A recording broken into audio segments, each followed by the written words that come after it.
தமிழ் மொழியில பரம்பரை என்ற சொல் எப்படி வந்ததுன்னு உங்களுக்கு தெரியுமா? வாங்க இந்த பதிவுல நாம தெரிஞ்சுக்கலாம்.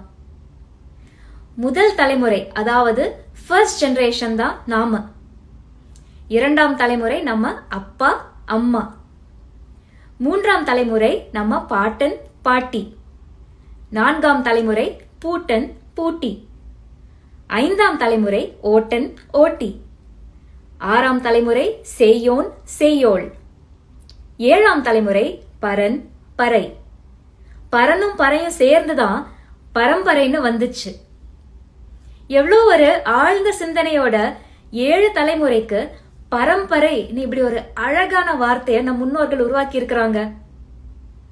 இன்னொரு அழகு என்னதுன்னா, எந்த மொழியிலேயும் இப்படி உறவு முறைகள் இல்லை.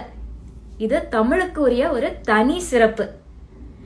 இந்த உறவு முறைகளையும் அவங்களோட பெயர் தெரிஞ்சிருந்தா பெயர்களையும் உங்க குழந்தைங்களுக்கு கற்றுக் கொடுங்க. உங்க பரம்பரையை பற்றியும் தமிழ் மொழியின் சிறப்பை பற்றியும் அடுத்த தலைமுறைக்கு கொண்டு போய் சேருங்க.